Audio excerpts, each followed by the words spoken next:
One of these days I'm going to learn how to do this like properly and I'll have all the cool shit. However, to those of you who were listening, my Patreon needs your help because I would really like to do this full-time as a full-time living. And I would like to not work at a casino where I can't stand 80% of my coworkers. No, that's a lie. I like most everybody there. Just some of my coworkers.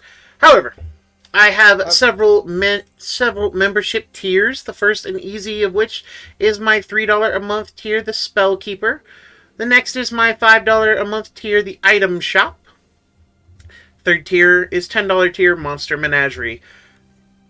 These are access to my homebrew spells, my homebrew items, and my homebrew monsters. Of course, the higher up you go, you get access to all the tiers that came before. Because that's awesome. My most popular tier is the Species Collector at $15 a month. You get access to the homebrew species that I make. These are your player... the old term used to be races. I prefer species because it makes more sense. Scientifically and just logically speaking, it makes more sense. Because sometimes you don't have to be racist, you have to be speciest. Exactly. Goddamn knife ears. Goddamn knife ears. Filthy knife-eared mongrels. I'm so perfect. Oh no, look at me. Nobody says half human either. They all say half whatever else. Because no one wants to admit to being human because humans are dirty. No. In every culture, like, if you're a half orc amongst orcs, you're the half human weirdo. One thing You're the mud man. I do want to say, in Pathfinder, there's a specific, like, alternate racial trait called creepy. Where instead of people finding your long limbs, big eyes, and perfect hair beautiful, they find it incredibly disturbing. I must get this like and the apply it to fucking every elf in the Slenderman. setting. You see, that just makes me... Legolas, what do you see with your anime eyes? It's just one of those things that makes me enjoy Pathfinder more and more every time. Yeah, big Pathfinder fan here. Big eyes, give me big anime eyes. I don't want any pictures. You don't? No, that's okay. There's no film in the camera. People say we can't play monstrous races. And then, of course, we're humans. We play I was going to say, humans are the biggest monsters. Just look at this campaign. Oh, you haven't even seen the monsters they are yet. Believe you me. Hey. Then, for my $20 a month tier, there is the class customizations, where I make homebrew subclasses. This month, I believe I have already released one. And there will be more fantastic things coming out. And then for the last tier is the DM tier at $25 a month. You get access to all of that sweet, sweet stuff beforehand. And I will custom make you a creation of your own request. Be it subclass, species, monster, items, spells, whatever you prefer. And again, these are totally homebrewed by me. And I highly recommend all of them because they're fun. You know, in all honesty, it's just a lot of fun. This month, the homebrew species is the Ursong. And they are giant bear people. If you want to punch things and you want to do it well, the Ursong are for you. They are the best punchers. And it is my goal to make them the only punchers. And then, of course, later this month, for the subclass, is the Endless Industry, for those of you warlocks who want to make a more impact in your settings. This was actually created by the lovely Callie Cat. Want to be a warlock? Want to make warlock with guns? Want to make the world fear you and get guns too? For smoking oil! Yep, for smoking oil. Then, of course... Wait, hold up. You say oil? That shit's fucking that shit is and then, of course, for you World of Warcraft fans, on the 22nd of this month, the last bit of the World of Warcraft World of Warcraft cleric abilities made into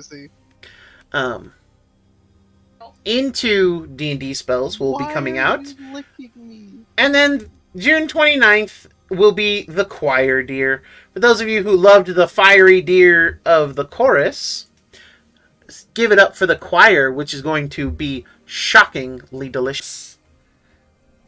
As for the items this month, the second half of the the second third of the Shards of Power just came out on the 1st. So those of you who wanted to be the greatest wizards and sorcerers ever to live, go check out my Patreon so you can have the item that makes that so. Huzzah. I mean, some of the shards are extremely powerful. Granted, they are legendary items that require attunement by a wizard or a sorcerer. But you get advantage in all saving throws against the type of spell that your sphere is from. In some cases, you gain outright immunity to spells. For instance, the Shard of Illusion, you gain outright immunity to all illusion spells below 3rd levels. Unfortunately, this also means your own. So you cannot benefit from illusion spells cast on you, unless they are a 4th level or higher. Or you can use concentration to suppress that effect for a little while. And also, the necromancy one. Ah, yes, the necromancy. It's awesome. It lets you keep undead up to your character level under your control without using concentration. As long as you're attuned. That too. Because, goddamn it, I want a necromancer to have a goddamn undead army. I keep telling you, if we want to break the game, we can set classes to break the game. Almost feels like there needs to be a category for heroic classes. I mean, you know. There is a way to have an undead army as a necromancer. It just involves some finagling. Yes, it does. Or in my case, it involves carrying around a bag of holding with a bunch of bones, and then casting Dance Macabre. And then just kind of leaving them there. There is. And then you do the thriller. The undead don't stop being animate. You just lose control of them. So you can still keep them in a bag of holding and just invert it at your enemies and then run away. Or turn invisible. This is true. But it's kind of like how I described on an artificer. You can put a bag of holding in a bag of holding with a familiar. See, all this because since you can make infinite bag of holdings, you basically just win. We just need to get the rogue that can basically be invisible and say fuck everything. Have the necromancer hand him 4 bags of holding that are just filled with undead, and hey, go sneak into the middle of that kingdom and see what you can do. Airdrop like the bags, they just land and skeletons start just crawling out. Okay, so this one here is actually filled with whites. You're going to want to put that in the most populated region because they can make their own undead. Yep. This one here has the Lich, so you're going to want to make sure he has a great area that he can just take over everything from, so I can take him over later. Except Liches have true sight. And then just the drop... rogue doesn't need to know that. The rogue has no need to know this. Oh, don't worry. This is just full of 3 greater wraiths. But, now, like I said... very careful with that one. It might have an undead dragon or two. It might have, like, a Draco Lich stuffed in there. Don't ask how I fit it in there, okay? All I can is undead dragon, and all I'm seeing is that scene from Overlord where Narborough Gamma is fighting the bald guy with 2 skeletal dragons. That whole fucking scene. They're completely immune to magic. Correction. They're only immune to spells that are below 7th tier. Below 6th level or lower. Cast 7-tier lightning. Yep. Fuck you, the house, the horse, and the chicken. And your cow. Dishonor on you. Dishonor on you. God, Overlord. I love that. I love that show so much. 10 out of 10 best anime. Actually, I don't think it's at the top of my list because Hellsing Ultimate exists, but I don't think it's far from the top. But anyway, moving on. See, I can't just watch Hellsing Ultimate anymore because of fucking Hellsing Abridged.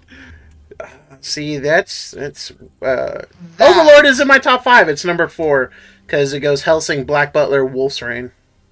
It's not a true favorite anime or best anime unless it has a lot of cringe. So I still put Escaflowne forward. Okay, listen. If we're rating our favorite things based off of cringe, our entire friend group just hits the top of the list every time. I am indeed the cringe. We are the greatest anime. But Does at that any make Boy rate, in the House the greatest anime of all time? who? What? That's an old joke. Oh. At any rate, moving on to the D&D. When last we left off, Like an undead general, I'd definitely go for the Lich, but if I just want a big old fucking screw you to people, I'd definitely go with the Nightwalker. You know, I just had a thought. We all need to get together and make a parody song. We need to make a D&D parody of the Pokemon theme song. Which one? The original? the only one. I wanna be the very best, like no one ever was. Dude, did you... Oh, bro. Did you guys hear To raise the ending? them is my real test. Bro. Yeah, that they Conquer is they my had it just cause. redone. Yeah, oh, yeah. Yeah, that shit is like, I'm not crying, you're crying! Shut up! It's like, you're all crying, I'm not, I swear! Okay, by the way, not only are we going to be finishing the person you grew up with who's actually running everything, we're also going to bring back the original to fuck with your feelings, because fuck you! Oh, You bro. didn't need those feels. Yeah, I know. God. Like, you're already going to be in therapy, so you might as well have more therapy. Hey, we heard you like therapy. Have some more therapy in your therapy. At any rate, back to D&D. So, when last we left off, our brave heroes had met up in the Thornlands and were going to meet a certain young Leonin who was going to take back his kingdom. Did we? You Yeah. heard of him. You didn't meet him yet. Oh, I thought you said we met him. No, you were going to meet up with him. Oh, yeah, that's what we were doing. No one listens. I swear. I'm sorry. Be sorry elsewhere. No, I'm just kidding. But having heard of him and having heard of his plight, you guys decided it would be a wise idea to head to the Pridelands to do the investigating. Yeah. And then, once you do the investigating, then some fun stuff can happen. Don't worry, viewers. He doesn't know why he decided to go German with it either. It just happens sometimes. I was going to say, yeah, I don't know why I do 90% of the shit I do, but I do it. And you know what? That's okay. Because guess what? I don't need a reason. I've never needed one before, and I don't need to start. Damn it. Well, there's a reason to it. That's just, called insanity, and we don't usually have to count that. I mean, why you gotta call me out in front of all the viewers like that, man? You're rude. The whims of a madman do not. It's almost need to like be you call me archived. out every chance you get too, bitch. I mean, Now, we're all friends here. of course we're all. If you can't What call the your fuck you talking about? If you This can't is call my your friends, family. if you can't call your friends and family bitches, then are you really friends and family? Listen, A lot of if people- I'm nice to you like all the time, don't count yourself my friend. I'm just gonna say the people who call me bitch want to be more than friends or family. Just say they want a little bit something else out of that deal. I So plead the fifth. You're nice to me. Are you saying I'm not your friend? You call How her often am I bitch? sitting here fucking with you and making your life hell as your character? Yeah, but that's in character. That's different. I'm glad you can separate Okay, the two. you know what? Honestly, That's I'll fair. take that. Exile, you fucking whore. Wait, what the fuck? There we go. Anyway.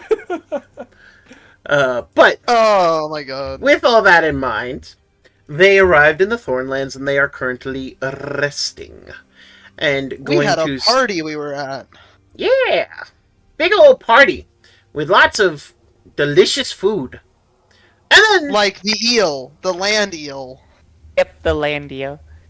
Nature's finest land fish. the land eel. Out of its natural habitat, no less. Very fresh. But with all that being said, the party, had some fun, got to eat some land eel, and then some of them got visions. Oh, the visions, they're so pretty and witty and horrifying. Yeah, You know. Oliver got a vision. Yep. Oliver got a So, vision. Who laced the eel? Oliver doesn't eat meat though. He But doesn't even who eat laced bugs. That's an interesting concept. How the fuck do you spike a salad? It's not hard.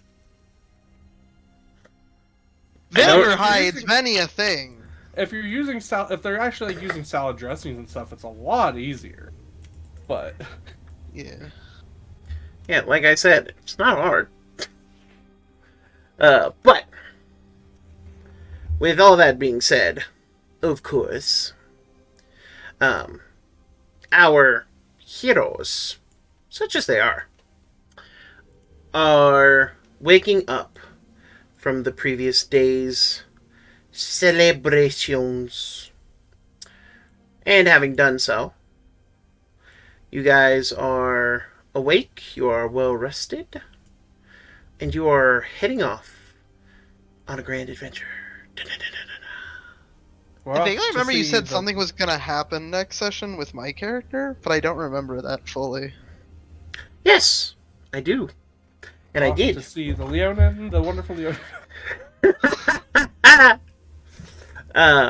However, in light of that, that is actually a great place to start. I like it.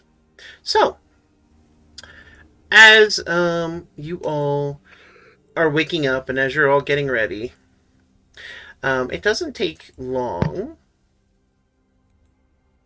before something interesting happens. As you are getting out of your jar and waking up for Yeah. the day, Miss Gobsy. Oh, are we about to have a jarring experience? Fuck you. Does the moon hatch? I mean, no. No. Why would the moon hatch? Because it'd be cool. It's I not. mean, It's not. The moon in this world is not an egg. Are you sure about that? Is it's it not an like that one eyeball? setting I had. Seeing as how I'm the god of this world, yes, I'm 100% Is it sure. your egg? I mean, if you're might just be. you say you're the god of the world, but we know there are multiple gods to these worlds. Sometimes in the forms of spirits and such. So how do you know that some other god didn't come along and replace There's a your moon? ranking order. Because I am the music mother. Pecking order? Sorry. Because I am the music mother, so I decide. But Yes, Queen. yes, okay. Oh, sorry. All right. I'll focus now. Alright. Sorry. Y'all lying. Gobsy, as you wake Yeah. up though, you get a voice in your head. Hello, hello, testing. Hello, hello. Do I recognize this voice? Oh yes, it's the voice of your creator. Gobsy here. Oh, good, it actually works. Chalk that up to another success. She pulls out a course, notebook sir. and does... Yeah, basically. Okay. Pulls out a notebook, flips to a certain page, and, like, adds a tally mark.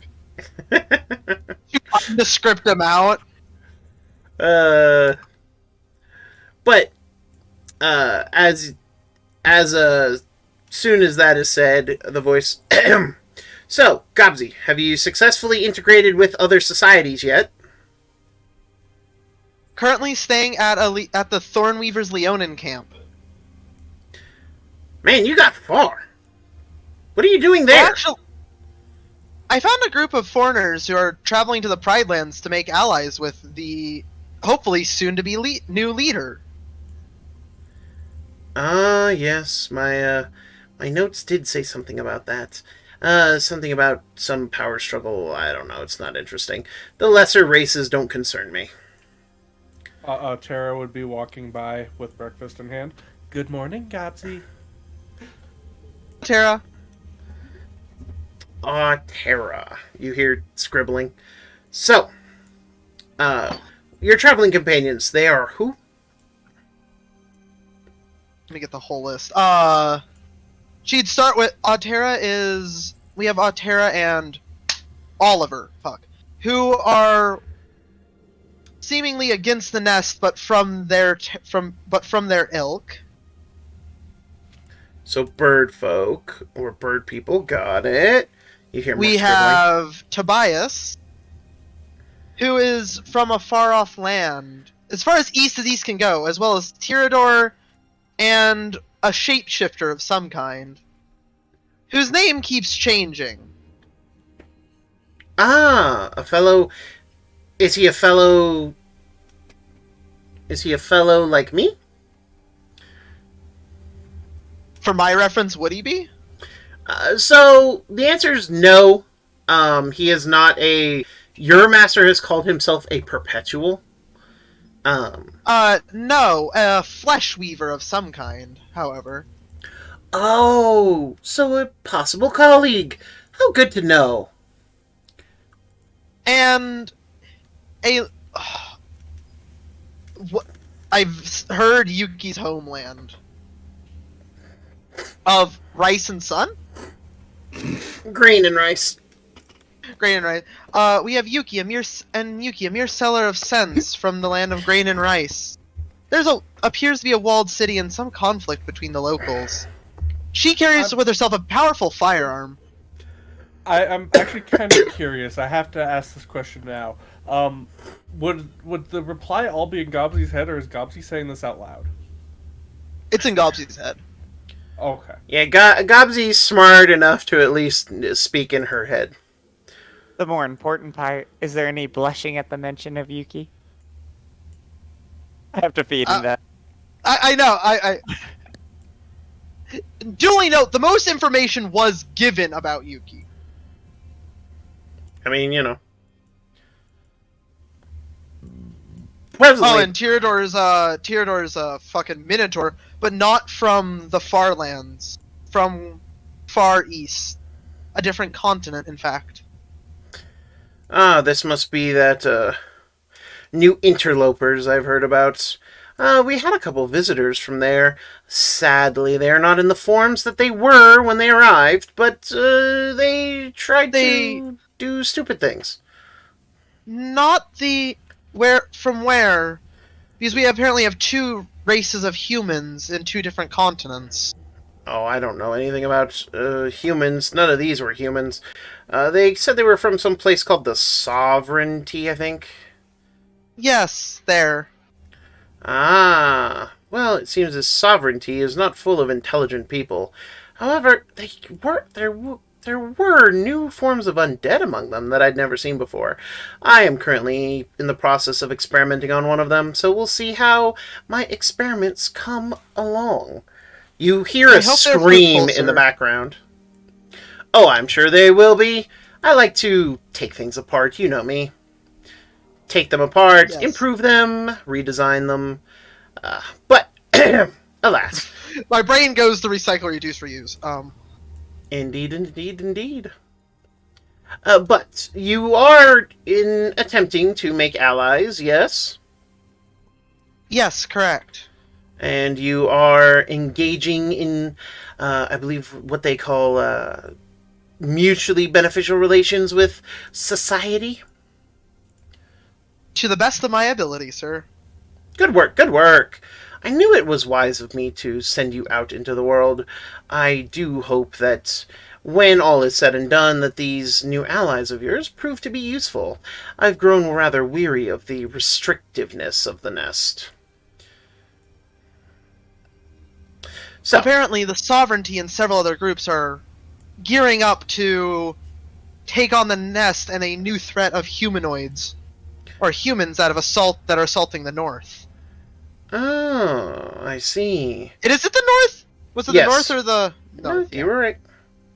I see. They will have their work cut out for them, but I do look forward to seeing it. Well, if that is the case, then I shall be sure to take notes and keep a more close eye on the situation as it unfolds. Some of your sisters have been sent along as well. Where are their progress to? One of them is heading to Twin Town, next to one of the Twin Lakes. One is getting lost in the Scaled Desert, I believe. And the last one is venturing all the way to the Elderwood, the ancient woods of the very first Wild Ones. I believe that's our end goal, is to reach the Grove of the Wild One, isn't it? The Grove of the Wild Gods and the Elderwood are two very different things, but... We're heading to the Grove of the Wild Gods is another goal of this group. Maybe they will be able to speak with the Wild Gods. I haven't heard of anyone trying in a few, 1,000 years, give or take. Not since the death of Dragon. I look forward to seeing what happens. Do keep me apprised, though I am able to mostly, once I have this tech working properly, I'll be able to see through your eyes fairly easily. It'll just take me some time to fine-tune the specs. You understand. What? That her alchemical makeup is currently fire, if that helps attune anything. Oh, if you tell him that, you can hear him scratching. I will keep that in mind. I will keep that in mind. You will be able to communicate with me once a day from now on. Just give a shout in your mind, and I should be able to hear you. Our time is running short, but do keep things in perspective, if you'd be so kind. I will keep you informed, sir. Good. And, don't reveal much about me. Just leave me a little vague. I don't think people are quite ready to meet me just yet. Understood. But when all the pieces come to place, we'll see about that. In the meantime, do your best out there. Bye. And you feel the connection dissipate. I imagine just like hanging up a phone call, like. And I'm going to move you guys to a more finished map product. And you guys are here. Yay. Damn it. No. Here. Yay.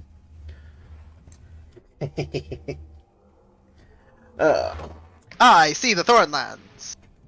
Indeed. Let's just zoom in. So for Gobsy, Yeah. yeah, Yuki getting up and around, doing her usual curious cat stuff. She kind of gets closer and kind of examines, and then, "May I poke you?" She says with her little pen. Is it like a pin or a pen? It's a pin, P-I-N. Oh, okay. I didn't. You may? She just, takes a little pin dab. Auria from the sideline. Wow, I didn't know someone in our group was that forward. I mean, to stab a friend, you must ask questions first. And it seems you are unharmed. I don't know that I want the kids to make a note of that. You must ask for permission before you stab your friends.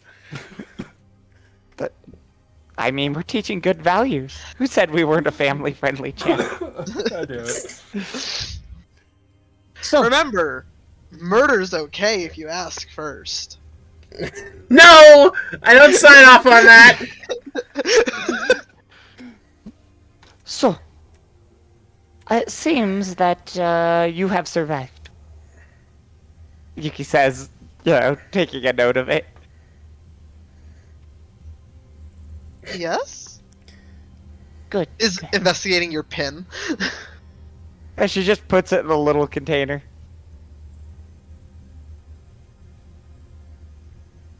I must understand your alchemical formula. It can... I can change it. There are base notes. Exactly. I must figure out how to do that. I would never change you on purpose, but That is going to be that is extremely complicated. Maybe one day you'll figure it out. If you do, please let me know. I figured you could be my research assistant. You're so much smarter than me, of course. We're working on literally based opinions.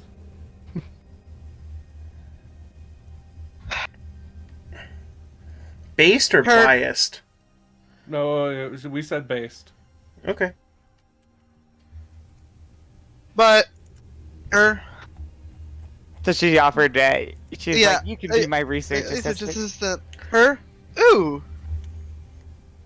I haven't done that in a long time. We will get you a, outfit. Something to protect you. And she just nods, and you see her writing it down. Get them a smock, if you would. A smock. Yep, the little cats. One smock.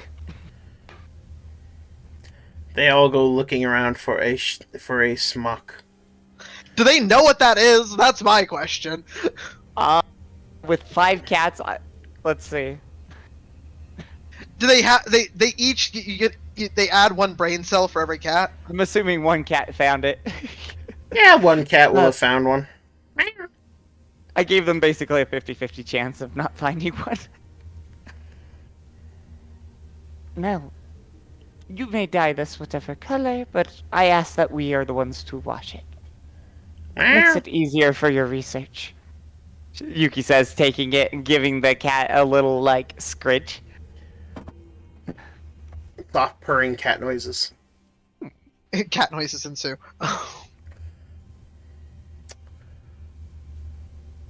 It could Sorry, be my brain quite just easy to died. identify something when you can pull its body mass directly off of the clothing. What? What is a smock again? Question mark. Think of Um, an apron. yeah, it's that's an what I thought. it's a type of apron.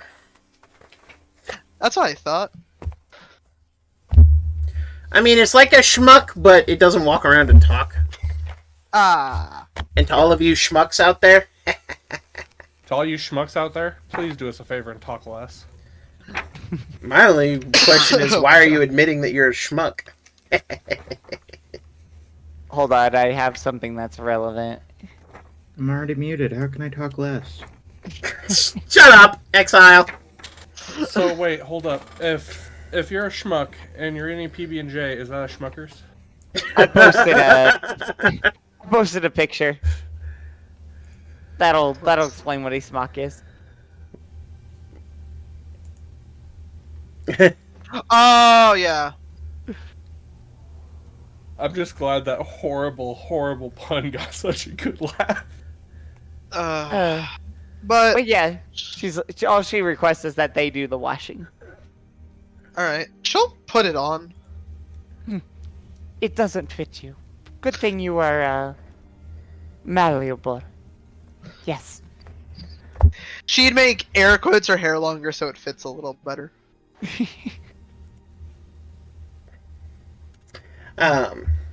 As you make yourself fit a little better, it does indeed look very nice. You know, as you morph yourself to make it fit better. Insert awkward squishing noises. There is yeah. a reason that every single person in the trans community wishes they could be a slime. I mean, you know, I'm not gonna lie. or Ranma That'd be one easy. half.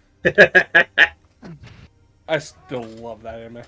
It's a fucking oldie but a goodie. On my mind, yeah. So, It would be. We do have a destination to reach, correct? Of course, of course. You folks have voted to help the lion men out, and I will assist you. I won't trade with them. A trade route would be beneficial. Trade route in this area would be difficult. In my homelands, we clear it with fire and saw. There might be rivers that lead to the ocean from here. There was a metal river, yes. A red river. No, I meant into the Pridelands. Perhaps They said the river diverted. that would be most useful. I appreciate your advice on that. Gobsy would get all of her stuff ready for the day. Finish doing all that.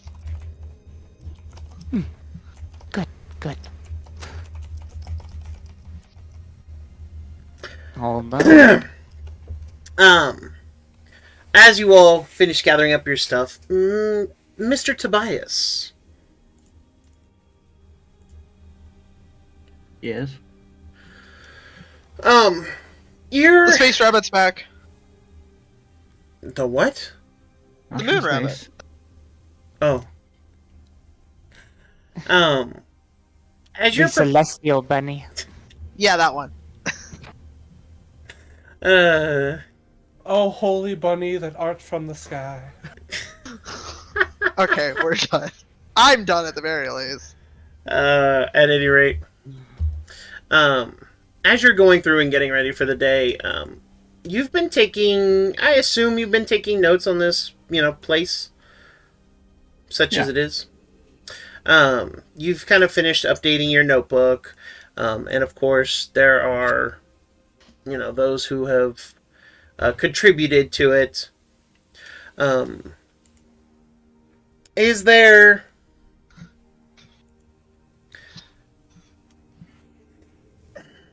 You got to, you've been hearing a lot about this Grove of the Wild Gods. It seems very much like a place that people believe that they can actually speak with the gods, the wild spirits. You know of a very similar place within the sovereignty. Okay. It is called the Crown of the Underworld. It is a pit deep within the underworld that is full of these runic standing stones. And it is said that when someone goes there and beseeches one of the gods, they will be able to experience visions from them. The easiest gods to get a hold of seem to be those that the underworld prizes, whereas obviously the hardest ones seem to be the ones the overworld prizes.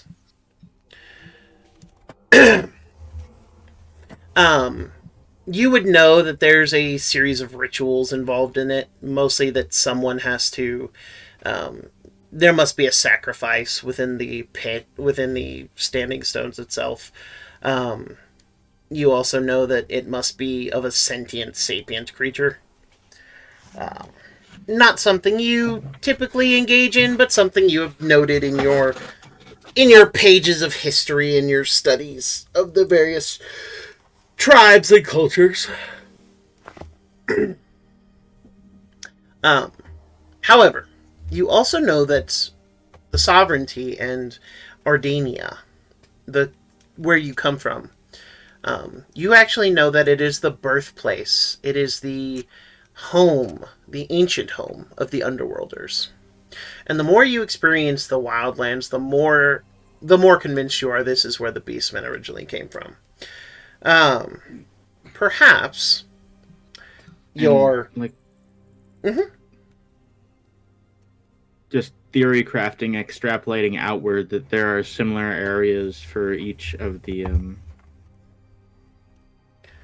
different in-groups in the sovereignty. That is correct. The 4 tribes, which I will share with everyone. The 4 tribes are very similar.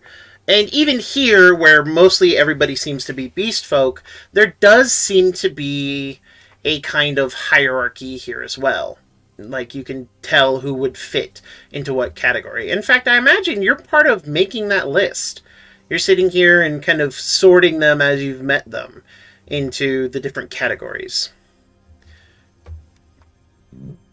But you do extrapolate that, yes, there would be at least similar places for the other two tribes.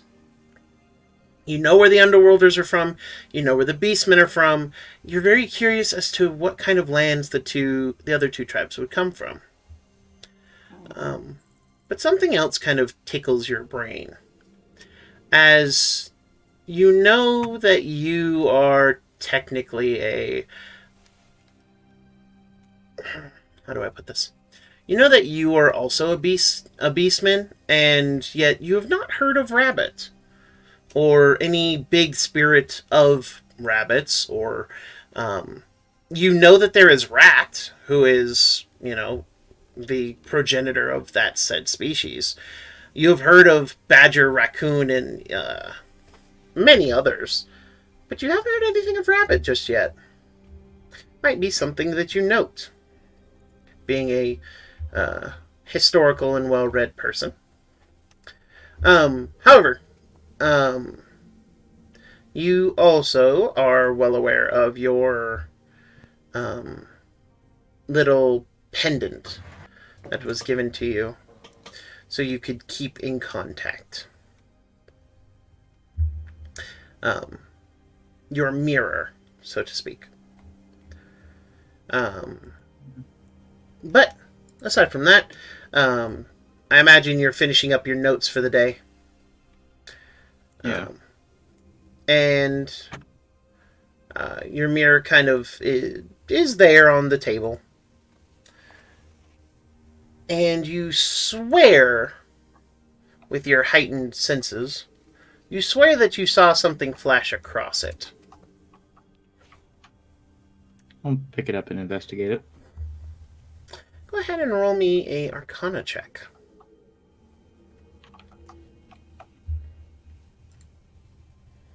Just a moment, let me get my sheet open.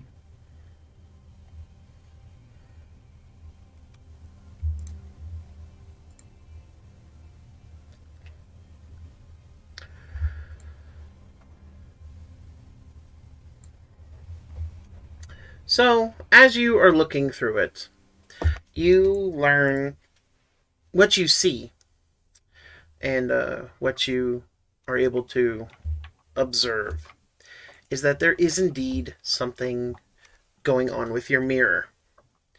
You are getting flashes of of scenery. As you look deeper into it, please roll me an intelligence saving throw.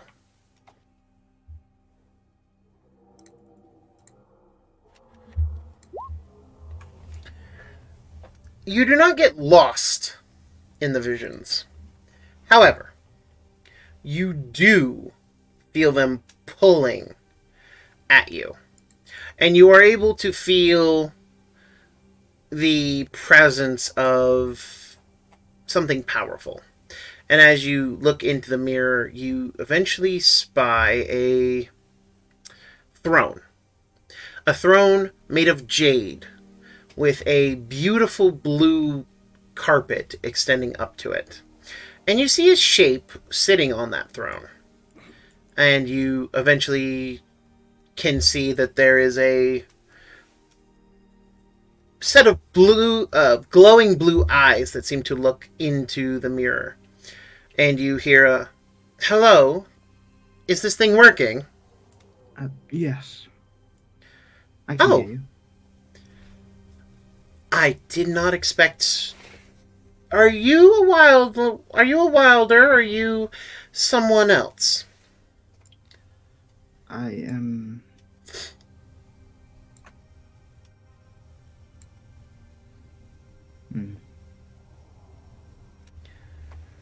I'm not originally from the Wildlands, but I can trace my heritage here.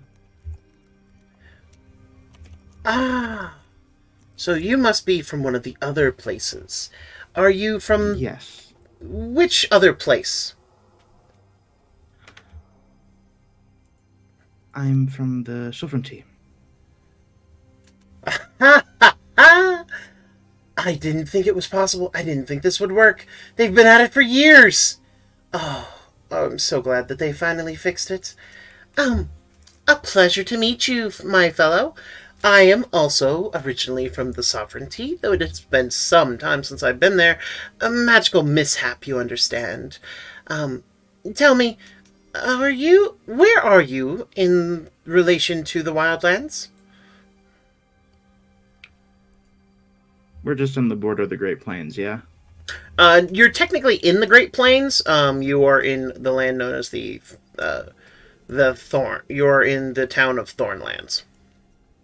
Ah, okay. I thought the color was the demarcation. Indeed, it is. The orangish yellowish color is the color of the Great Plains. But the Thornlands is in the green. The Thorny Forest is in the green.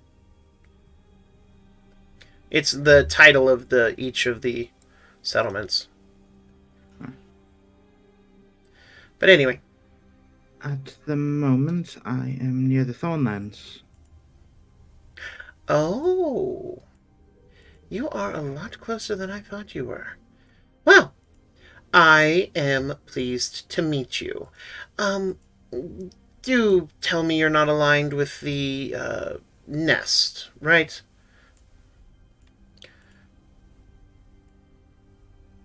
No. Oh, good.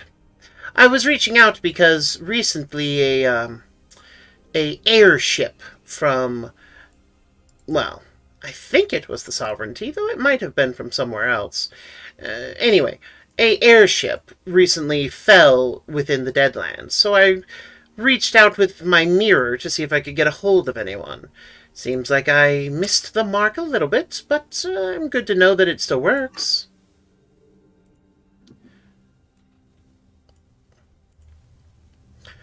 Oh, I'm talking to you via scrying mirror. It's a little different than I was used to, but it works, I think. At least I can speak to you at any rate.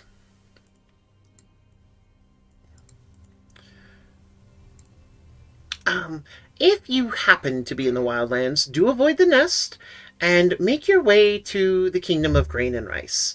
You will find yourself no end of wonders there.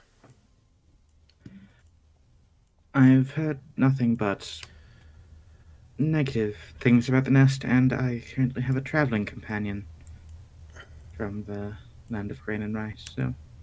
Oh? And if I may ask, what is their name? That... Considering how little I know about you, I don't know if I'll be comfortable sharing that information on their behalf. Well, at least you are smart. I do approve. And if you should stop by, then I suppose we can settle a more formal introduction. I am... they call me Junko. It's a pleasure to meet you. And you are?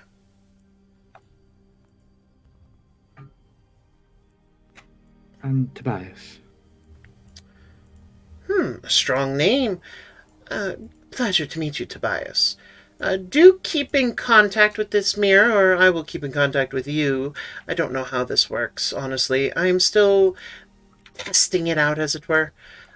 But if you did crash in that blimp, I do have unfortunate news for you. You are surrounded by undead on all sides. You will likely die horribly, and there's little I can do. But if you happen to survive and happen to make your way across the Dead Sea into the Dead District, I would warn you to be even more careful, because the undead are a little nastier there.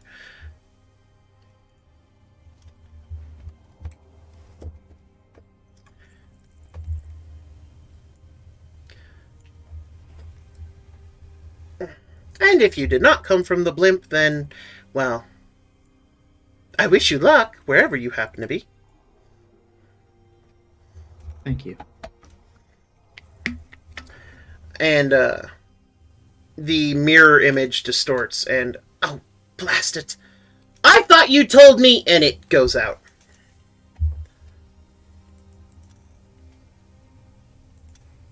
And now Okay. you're looking at your own reflection. Just set the mirror down. Go back to my notes and record this event.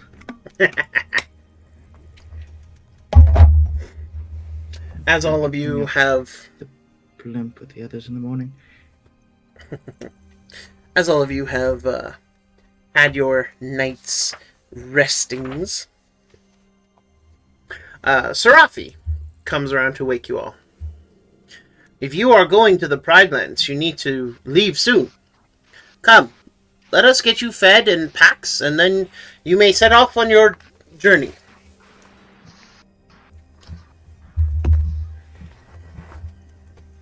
Of course. And you all... Alright. And you all are gathered in the near the central fire. As you arrive, she hands each of you a bundle. This bundle contains more food. For those of you who eat meat, there is more land eel as well as other creatures. For those of you who do not, there is an abundance of other delicacies. Prickly pear seems to be the number one non-meat source. Convenient. You, I absolutely love me some good prickly pear jam. you imagine that it grows in plentiful here in the Thornlands. Boil and mash and put them in a stew. Boil them, mash them, put them in. Boil them, mash them, stick them in the stew. Well, they're easier Boil to them, gather mash if them, you've boil got them, a mash them, boil them. the right claws for it. Yeah. Yep. Don't pick a prickly pear with the paw, I believe is the phrase. Mm-hmm. As we're all gathering up and everything, Altera's going to stop and look around everyone. I believe that we might want to start coming up with monikers. We are against some very powerful people after all, and names can be used to track. So maybe we should come with false names, or at least mostly false, to identify each other in strange environments. I don't believe in such deception. If you would rather have an eagle picking you off because it could follow your name, that is up to you.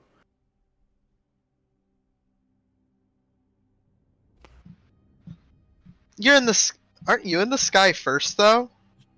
The Gobsy raises her hand, like, aren't you already in the sky, though? Yes, I've learned to dodge, but most on the ground don't know how to roll out of the way of something diving at you. I have never It's not needed so much to of a problem roll. because we have a stick pointing up. Would a splinter stop you from getting a great meal? How big's the splinter? She raises her hand again. Depends on what it hits. How big's Maybe- the splinter? Maybe I should put it this way. The nest can still call upon rocks.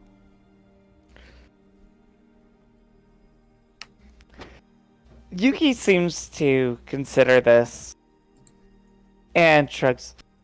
Well, we have nothing to actually fear. She says chipperly.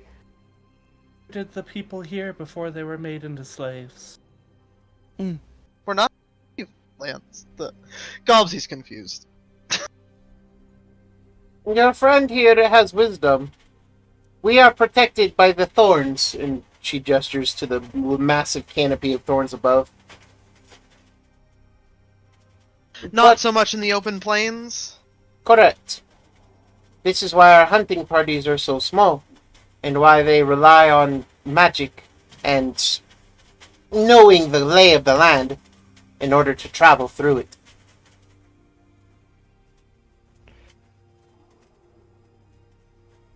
Town is one place that is not so lucky. The Pridelands used to have plenty, but now they have not. Those who live in the woods find shelter in the fact that their homes in the woods are indistinguishable. In my days working in the field, I found it was best to use simple titles, so it could be spread, but not necessarily followed. I was usually known as a silent shadow. There were many silent shadows, so it was hard to follow a single one. Yuki's eyebrow raises, and she kind of is considering this. Well, I am already just a mere seller of sin. Will that title suffice? Were there many in the land that you come from that shared the title? No. Then it may be easy to follow. It might be easier to come up with, I believe the word has been gimmicky of a name. We could just say, the title is merchant. That would be as well. If that would appease you. I feel this would be a good area to go with, yes. Yuki kind of looks uncomfortable with all this naming nonsense. And you just see that she... It looks like she wants to say something, but won't. So they can track us by our names?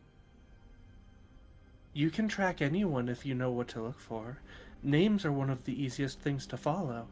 Much like a currency trail when you run it through proper channels. That is why thieves must go through people that are known as fences.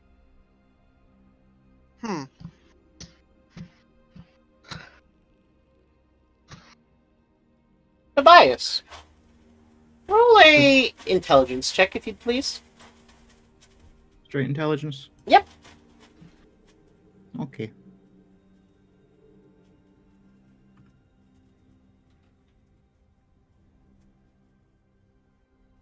I wait for roll 20. Oliver pipes up. I can be called friend.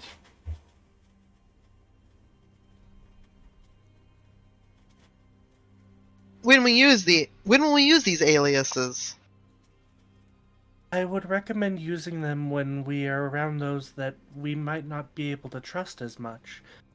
I have heard of many that would try to learn of names of people so they could track them remotely. Some spells need nothing more than a name. So if we speak with someone that we are not sure we can fully trust, we may want to give them monikers. I can go by doctor. That is my profession. Die, Professor. So a doctor, a merchant, and a professor walks out of this bar. Technically, it's a Gothy tavern. giggles, and it's like the sound of like bubbles, like bubbling.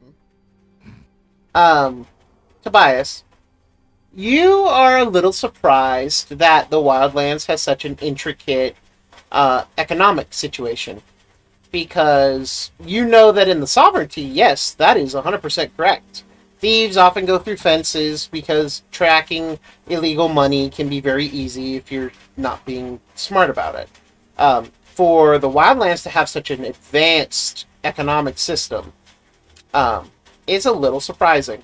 Because you haven't seen any evidence that they have such a thing. But then again, the nest, you haven't been to the nest proper, and the nest is a little different. But it's just an interesting factoid you now take note of. Good.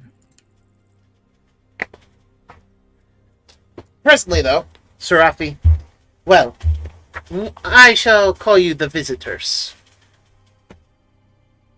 That way you may be known and unknown at the same time. Thank you. My Thornweaver tells me that there is a path to the Pridelands that runs pretty straightforward. Follow the thorn markers. You cannot miss. You cannot miss them. All right.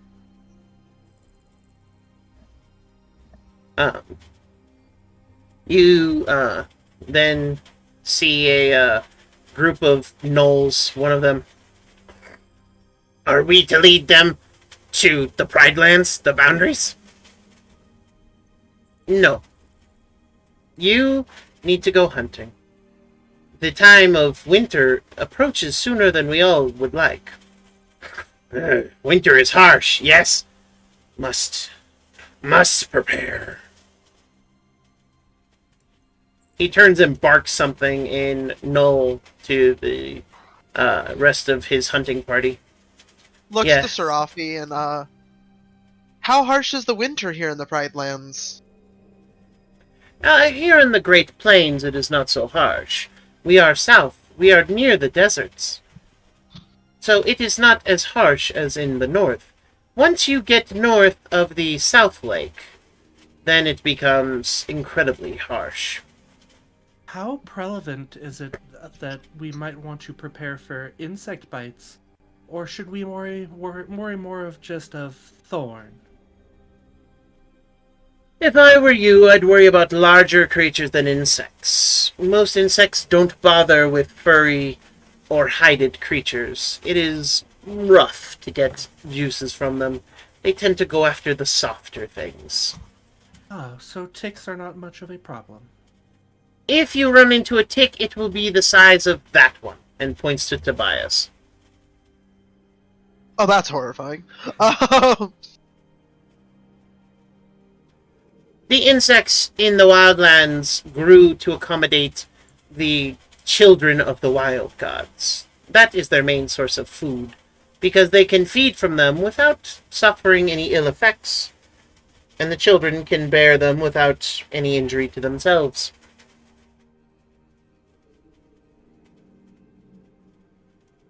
Though, I suppose baby insects might be a problem in the swamps, but then again, those creatures have adapted to surviving off of the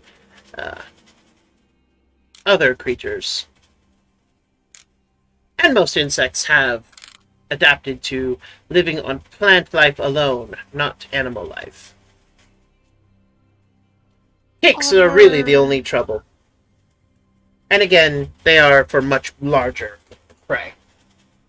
Or hosts, I guess. The better nomenclature here.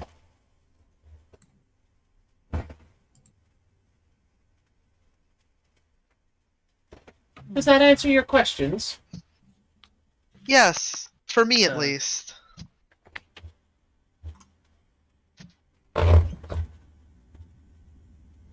She nods. Well, you are welcome in the Thornland should you ever come by again. We shall be more than happy to welcome. Thank you. And if you do restore prides to what they once were, well, I can only tell you that we would all be grateful. And you would be considered heroes among the prides.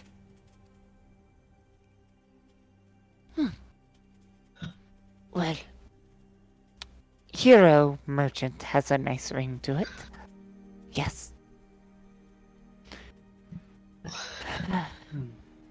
I would be more grateful for a simple meal and place to stay, and friendship.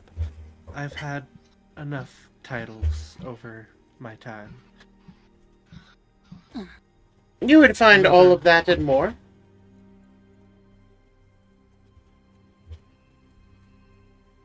We should head out. Yes. Yes, of course. However, I have one last piece of business. You move all ahead. I wish to inform you all I got contacted last night. I'll just tell them about what happened with my mirror. I'll Everything? be revealing the existence of the mirror. Yeah. Ever? Maybe To the I should group have- or just the group. Yuki? Oh. Yuki's eyes widen at the name of Junko. Maybe I should have brought up monikers earlier. Uh, That would have been Hey. useful, yes. But it has already been done. oh. She looks a little unnerved, looking at Tobias up and down. So, your celestial magic has reached out with this mirror to find this No. Junko person. No, it seems his contacting me was unintentional. At least for the most part. Does this mirror still work? I can still use it to talk to the sovereignty, but not to him. I haven't tried. Ah. She kind of looks away, kind of considering her options. It seems like, well, it is unimportant for now. Thank you for sharing this with me. I mean, with us, she says, kind of hiding, kind of like a little bit behind the group. She kind of shifts.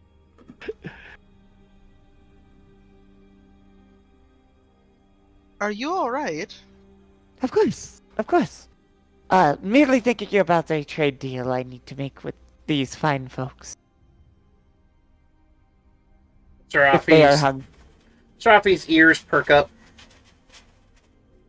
Trade. Yes.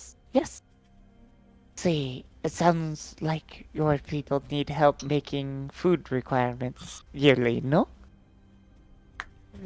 We could use someone to ease the burden a bit. So, perhaps you have an item you could trade in exchange for food? When I return to grain and rice, I could...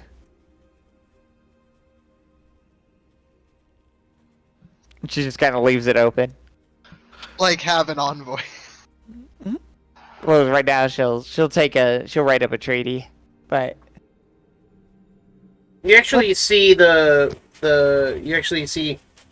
Kovu actually kind of perks up. Cactus juice. Or actually, no, he's a Leonin. Cactus juice would be appropriate. Ah, yes, it is a very good drink, and many do enjoy. Here, and she pulls out a gourd and offers it to you, Yuki. Yuki will, of course, give it the old smell test before the drink test. Kind of trying to figure it out a little bit. Is it alcoholic, etc.? Roll your dice roll. All right, that would be merchant knowledge And that or would be alchemy.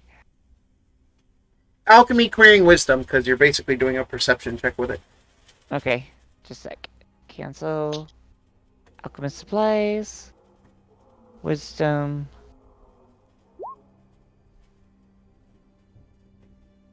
That should be higher. Well- Oh, no, that's correct. Never mind. With a 19, you can tell that it is very alcoholic. She'll take a polite sip. Kind of trying to gauge it a little bit. It is... It's like tequila. However, it's sour. And so you kind of make a slight puckering face as you swallow it down. And it does indeed warm you, like, really thoroughly. But yeah, you also get the feeling that this is probably extremely flammable. I am. It is wonderful. Yuki then kind of tries to regain her composure. Flammable, even. We use it in bombs as a ingredient when we have to defend the keep. I see.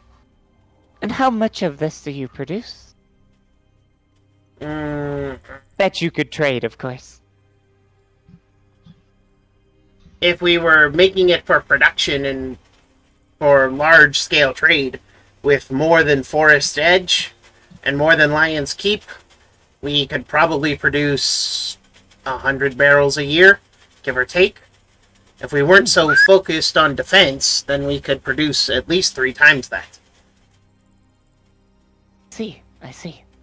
And he actually gestures. Every thorn here is capable of producing cactus juice. Ooh, fancy. I will arrange a trade agreement. But back in my homeland, we have mostly grain, rice. Not sure how useful that is. Travels well. Will survive if you can eat it. He looks to Serafi. We can make it into an edible form. Small Then- liquid cooks easy with small amounts of liquid and heat. Good transport. Lasts a long time. Must Let be. me ask, what is it that makes you take so long to make your cactus juice? He walks over to one of the roots that's sticking out, one of the big thorny vines that's sticking out, and he just grabs a thorn and rips it from it, and then heals the wound, and you watch as a new thorn is already starting to sprout. He then walks over and hands you the thorn, and you actually can see that inside the thorn, it is hollow. And inside of that hollow space is a liquid. Like aloe vera, kind of the inside of that. So, yes, except it's a lot less sturdy. Like, you can see there's a membrane, and then inside it sloshes, kind of like water. Oh, interesting. And he gestures. The thorns are what's needed. They must be of that size or larger. And that is thorn venom. We must distill it in order to produce the liquor. If we cannot distill it properly, then it could kill people. However, the real issue is that every thorn we takes at least a month to grow back to its original size, even with our magic. And with us needing to defend against incursion from above and from the nest, we can only take so many. Oh, I see. I was wondering if it was more an issue of harvesting. I know certain fruits have their own pricks on them that make them hard to harvest without special tools. He shakes his head. No, it is that the thorns are used for much. The alcohol is a luxury. We only drink really on special occasions. But it is quite, well, as you've seen from your companion, it is quite a strong draft. It is adequate. Yuki trying to put on a brave face. Would I be able to extract the thorn venom using my poisoner's kit? Oh, definitely. Okay. How about a trade just for the venom and the secret to distill it? He looks to Serafi. The secret is ours alone. However, we would trade in venom, in thorn venom, as well as cactus juice. How many Fair. vials of thorn venom can I pull from this? That will depend entirely on your roll, Okay. and you will have to do that during a long rest. Okay, I will save that for next time. I'll just add the thorn onto here. The other problem is that if we take too many, we could risk affecting the vine itself. And again, with them being our greatest defense against rocks and the other children of the sky, you can imagine how hard it gets.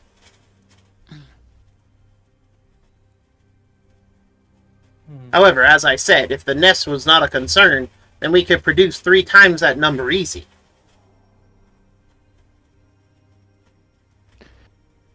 Well, We will negotiate a rough trade, and we'll review it in later years. Yuki begins, drawing up a contract.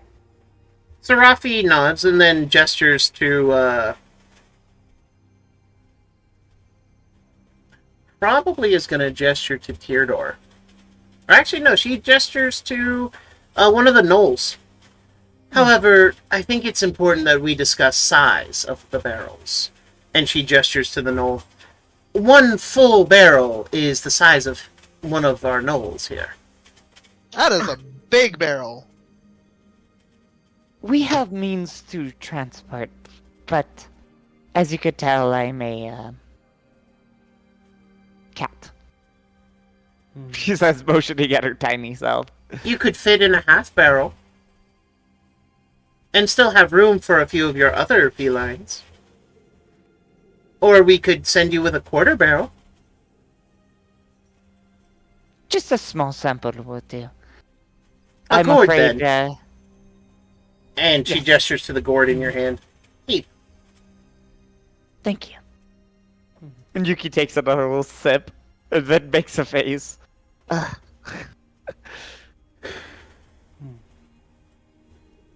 Thank you for allowing me to have this thorn. I have many thoughts of what I might be able to do with the venom.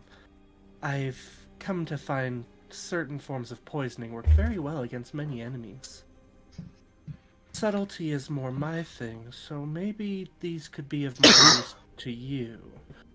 I'll have other means for the same type of effect later, as I pull out the 3 sticks of dynamite.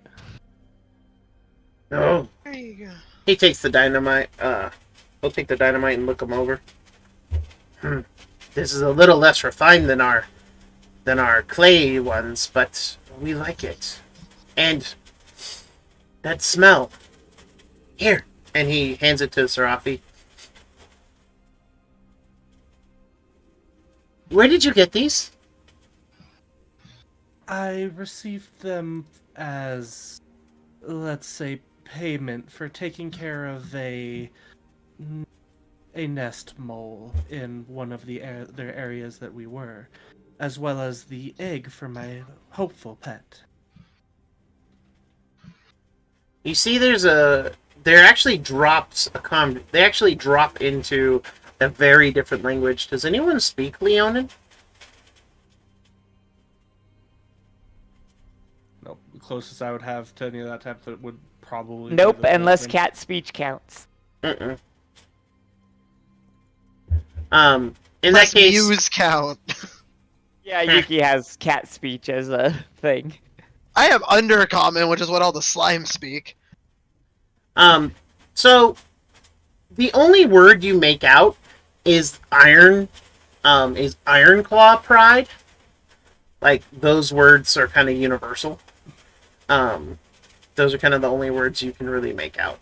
But presently, you see Kovu kind of hold on to the dynamite a little tighter. Wow. These are very interesting. Thank you. They will be put to good use. I'm glad. And I will make sure to make as much as I can with the thorn venom I will be able to extract later. If I can find any other uses for it, you've told me it is poisonous, but some poisons can be refined to be even more toxic. Or maybe Altera's eyes kind of unfocus a bit as she seems to start thinking. Big brain mode, go. Beware that if you get any on you, it will cause a horrible itching sensation. You will not be able to relieve yourself of it for at least a fortnight.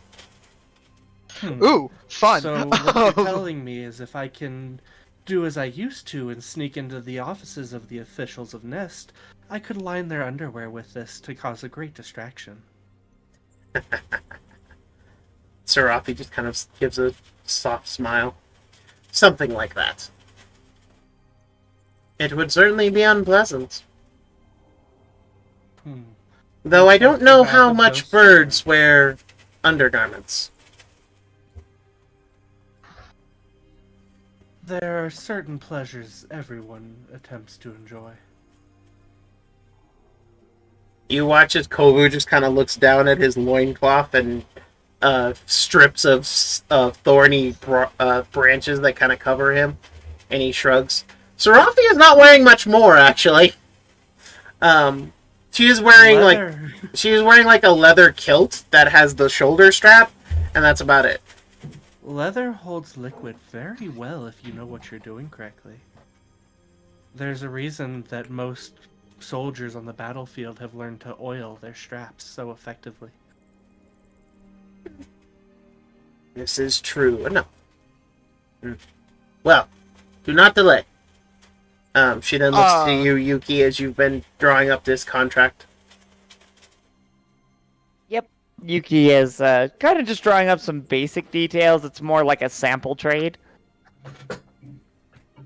But more importantly, it's establishing trade routes and that that they could safely get here. That, like, if they arrive, they're not going to be killed on sight. Yeah, well, and just having travel rights through these territories and stuff. At least the ones the Lions have. And she made one actually back at the wolf area too. Yeah. Because she does this kind of everywhere. Yeah. Gobsy would. God. I keep the wolf forgetting area, the I think it's more of a travel through. the leader, and we just keep saying her name, and then I'm Serafi. ready to shut it up. Serafi. If you have any immediate injured, I could give them something No. before we leave. We have no injured. We were lucky in that. And the one injury we had yesterday is beyond any but the Lion's aid. The nod. You easily impart that to mean that they died. Yeah, she understands. They are dead. And Serafi bows her head. May Lion guard your steps. Gobsy will return a bow. Do we head out? Just because I've entirely forgotten my the one I would be is Owl, correct? Yes. I have none. A traditional goodbye would be, may Owl's wisdom stay with you. May Owl's wisdom guide your future endeavors. There you go. I actually don't know anything about rabbit. I would assume it would be something usual would be something along the lines of, may rabbit's feet carry you swiftly. Your type do seem to be runners, usually. Oof? Question mark? Yuki, you would know the one for Junko, which is, may Junko keep your cups overflowing. Ah. Because she is the goddess of wine and trickery. Yep. Yeah, but she's gonna keep her damn mouth shut. Fair enough. Especially with the recent thing. Yeah, I know nothing about anything. No secrets were shared. None. After all these go around, Gobsy, may your own skills and prowess keep you alive. You see there's a chuckle from Serafi, and Kovu just smiles.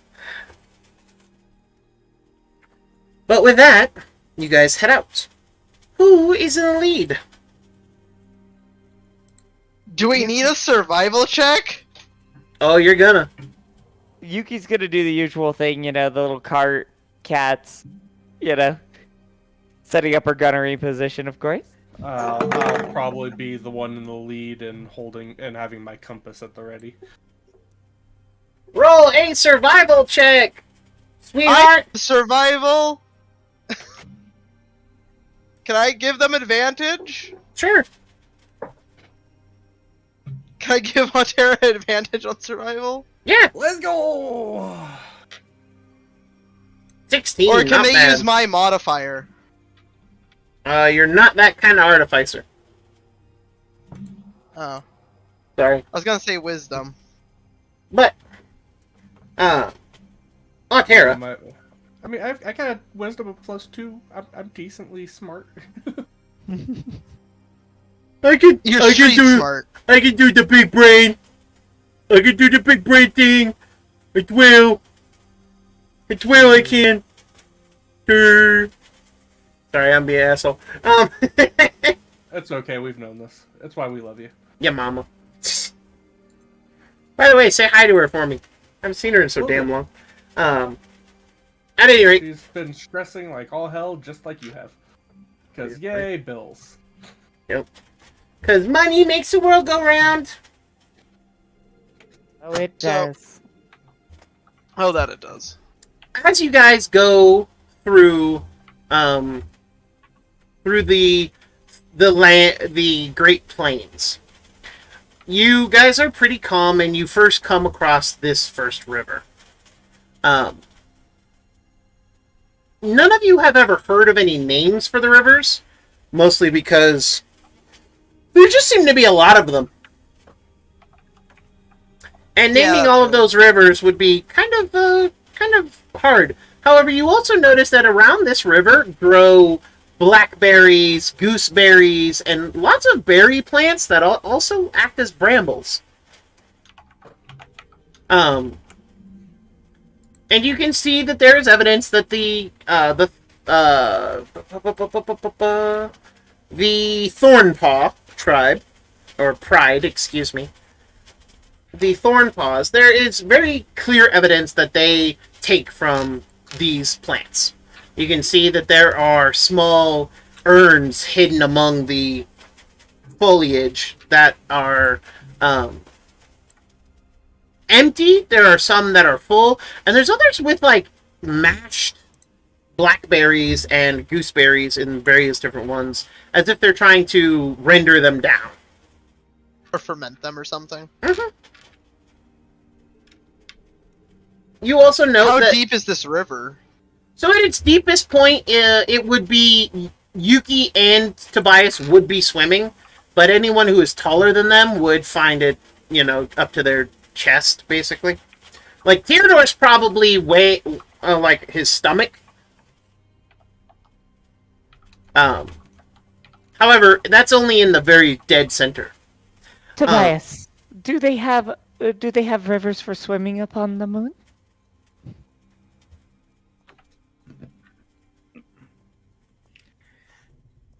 Is the geography of the moon in this world the same as ours in the real world?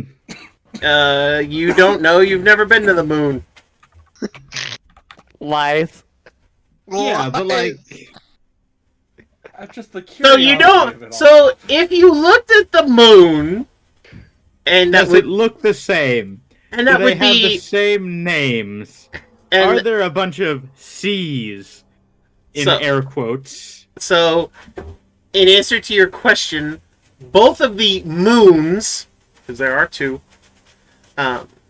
no. There are no water-looking spots in either moon. However, the largest of the moons, which on a full moon you can actually see pretty clearly, it has great craters in it, and it has great fissures along it, as if, like, some great creature, like, either was scratching at it or has scratched at it, or as if it's like been in battle. That is why everyone calls it the Warrior's Moon. It got attacked by a giant cat. I mean, Yeah. it did.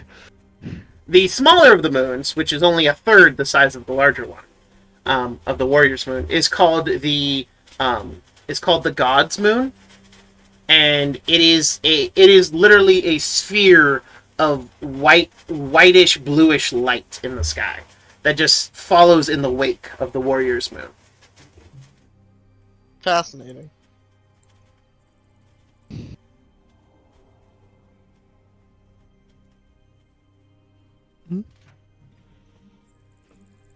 There's your moon geography lesson.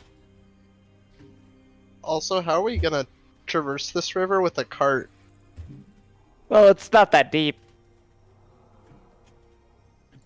I was gonna say, is it gonna be a problem for the cart to get across? Not much of one. Like you're not doing it quickly. Yeah, obviously. Yeah. The It's axe not a beak, creek. Yeah, no. The axe beak can wade through it pretty okay as well. You're not running through this river at all, but you will be able to traverse over it.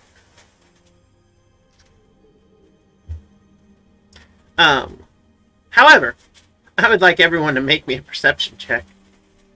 A perception check coming up. You know, I'm honestly surprised that there's not more cat puns coming out of you, since you finally got the position to play a cat. Yuki has been very dignified as a cat. My rolls haven't been great today. Nope. Your knowledge of the moon is wonderful. I didn't have to make a check for that. Nope. You're a professor. I assume you know a lot of things. But I didn't I get just an answer whether you swim or not. On moon rivers. No? Lies. If there can be life there, there's definitely rivers. Okay, let's go with that. I mean, by definition, there kind of have to be. Moon rivers! Moon rabbits! Well, water is the foundation of all life. Life cannot spring without water. That is as close to scientific fact as we understand it. Well, there's magic, so Yeah. look at Gobsy. I don't think a fire elemental would do too well with water. Well, elemental planes of magic bullshit aside, Gobsy actually sprang from water, too, you bitch. You are a liquid. I'm in oil, thank you. Which is still a liquid. But it's not water. I don't mix. I mean, technically you could call it closer to a plasma, I guess, but still. That's You are a actually plastic-based fascinating life form. question. Gabsy, do Yeah, you swim as well? I'm not water soluble. Oh. I don't dissolve. Oils? Sorry, what? Do you float like an oil? Do I? Looks at DM with question in my eyes. You haven't tested that theory. Are you denser in water or not? Come, research assistant. We will test this personally. Do I float in water? But you am I notice that buoyant? Yuki doesn't get in the water with you because she's a cat?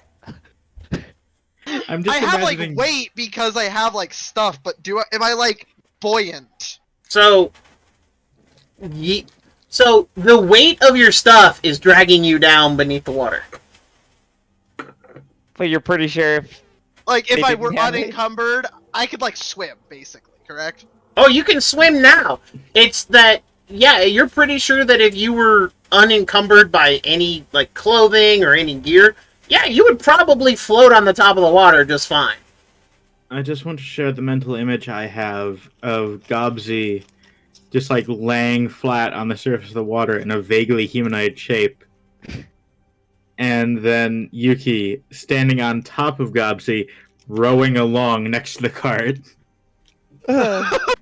For science, of course. For science, of course. For science. Well, I know that we could use you to make a boat. Very good, very good. I don't think I could carry that much. More like a No, raft. no. I'm only a few pounds. You are fine. See? Gobsy would nod, like this makes sense. Yep. You are like small boat. You could put like candles and maybe sushi. Yeah, sushi. Sushi on boats. Very innovative. I believe that the sushi would probably disappear rather quickly. Oh, of course not. I would never. Between you and your kittens eating it and Gobsy's nature, I believe it would dissolve. No, it would be fine. It would be fine. We put tablecloth. You put a table. Tablecloth. Wouldn't that make the kittens want to eat it more? Of course, but sushi is made to be eaten. I do not understand the objection here. Well, Sushi on boat. You're speaking of transport, not dinner. Creation? Is it too much to ask for both? 8 hours for each. Gobsy starts to cross the river. 8 hours for meals and sleep. Very good, very good. We shall call it, bed and breakfast, perhaps? Boat and breakfast, yes! Boat and breakfast. But this is not always breakfast. Oh, Well, that's true. Most ships tend to have some sort of steering wheel, so it could be wheel and meal. Whale and meal could be good, but it lacks flotation Sail and word. supper. Sail and supper. Oh, I love it. I'm writing that down and I'm going to sell it. Theodore is already on the other side of the river, and he's just looking at everybody. Gobsy's like halfway across. Sail and supper. I'm not as fast as you, Theodore. I'm sorry. I'm literally just doing my usual hover. I thought you had an axe speak you were writing. No, Axpeak is just following along. The Oh. thing about Theodore is that he gives no ball. There's a reason why I chose for lead. I kind of sit up in the air and watch for things, so if something attacks, I can shoot it in the face or crotch with many arrows. You all then hear a... Uh-oh. And Not you... even with a Shoot something in the 19? crotch? Oh, I was wondering, not even the 23 perception got that? Oh, the 23 perception got it, the 19 got it. Pretty much everybody who didn't roll a 5 would get it. Because it's not hard to see, as you notice that there are several large, almost boulder-like shapes moving downriver. I'm familiar with these. Sorry. Is it a Dinosuchus? No. No Dinosuchus this time. Oh no. Nope. Hatera would know what they are. What are they? They are hippogus. Hippogus are massive saber-tusked hippos that are made of mostly a rocky hide, but they do love the water. Oh, Hippogus. They're barreling directly towards us, aren't they? They're not barreling, they're just floating. Though you do know that if they happen to get close enough to, like, attack you, they will. Like, their first instinct is not violence, their first instinct is to warn you, and then let you escape. Because they are herbivorous, despite their massive saber tusks, which are used to break rock. They aren't dangerous per se as long as we don't stay in their way. We should move. Well, carry on then. And as you guys get out of the water and they pass by, you see that there's about 8 of them. boy. Each one is the size of the cart. They would be perfect for sail and supper. They float already. If you have a way to destroy their rock-like hide, I don't think it would be much of an issue. I actually don't think they float. They walk upon the surf? It's more of a galloping through the water thing. See, I see. And Like a neutrality. swim, but more free, but more fluster. Hippos cannot swim. Nope. Yeah, hippos don't swim, they just run. These are facts. Yep. They are dense as fuck. And considering They are these things have- water neutral. They're not like more buoyant than water, and they're not less buoyant than water. So they're just buoyant neutral, so they can run on the bottom of the lake and chase you that Yeah, way. I've seen videos of that. These things were described with rock-like. I don't imagine they float either. Right, No. the description was float, though. That's why I was confused. Well, from our Huge. point of view, it seems like they're Yeah, floating. yeah. I mean, to be Yeah. fair, that's how we usually view hippos anyway, even though we can all sit here and have a discussion knowing that they don't float. They are not floaters. But on that note, But as they we move should continue. by, you can actually see that their rocky shells are cracking, and you can see like evidence that they are,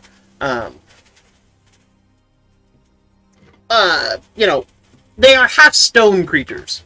They are one of the many denizens of the Wildlands that is part elemental. However, go ahead, Altera, and roll me, and Yuki, now that you have been identified to them, you've probably read about them, because you did some preparation for your journey, if I recall. Or am I mistaken? We do a survival check? Yeah, go ahead. Altera would probably roll a nature check. Nope. Could Then never I mind. roll nature? Yeah, go ahead.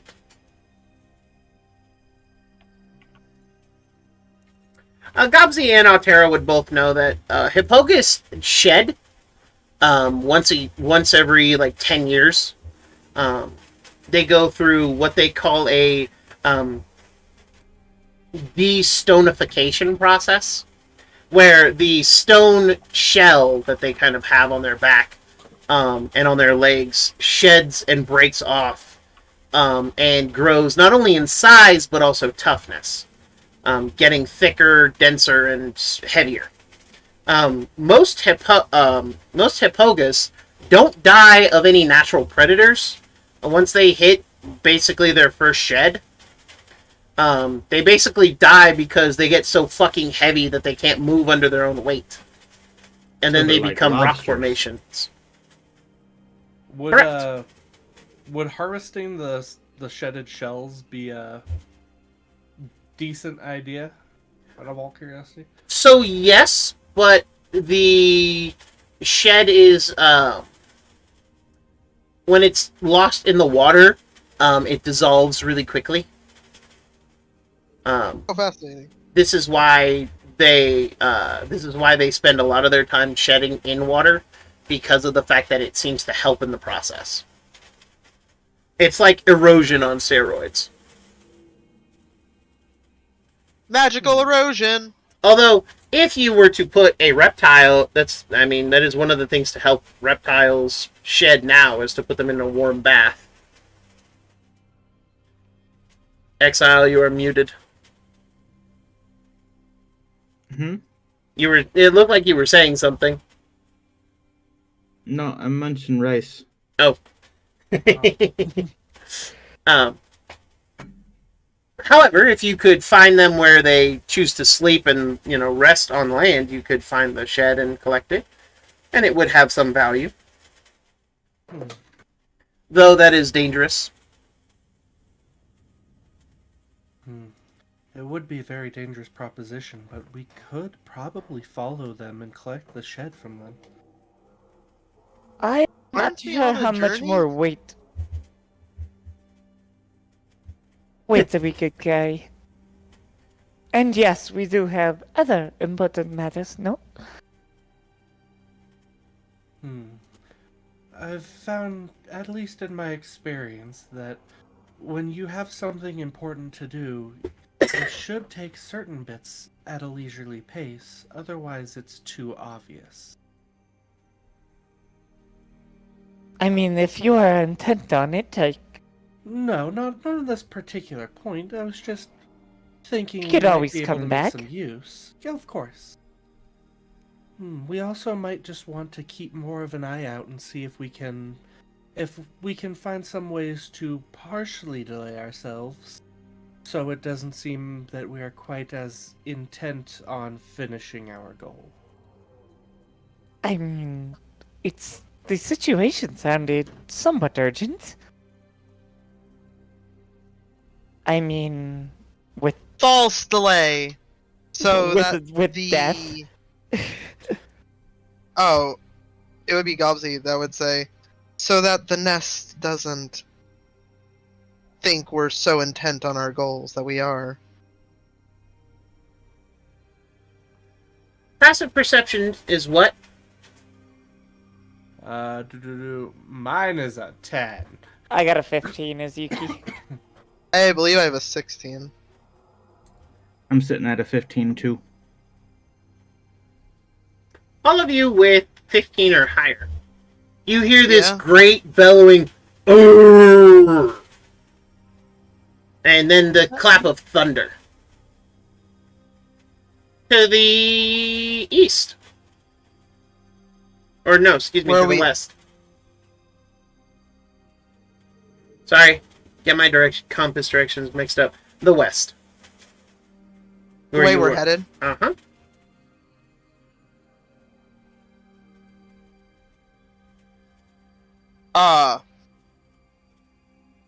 Gobsy looks that way and is like, well, that was sounded concerning.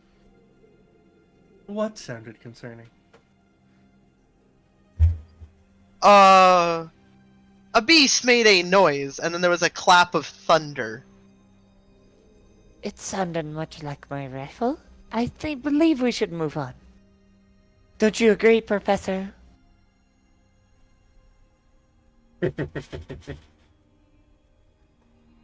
As you caught him with his mouth full of rice. We should keep moving. Of course!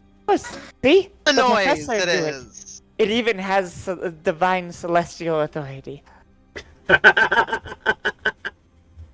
Beings from the moon must have so much greatness about them. Absolutely. I will form that trade route eventually. You will tell me your secrets. She says, looking over at Tobias.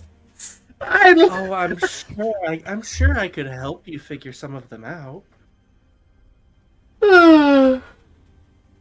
Tobias is going to be representative of a colony of moon rabbits that may or may not exist.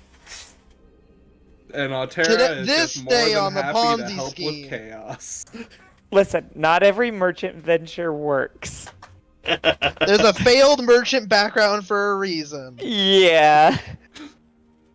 Venturing to the moon to make sales with, certain celestial bunnies may not Oh work out. my fucking god. Exile.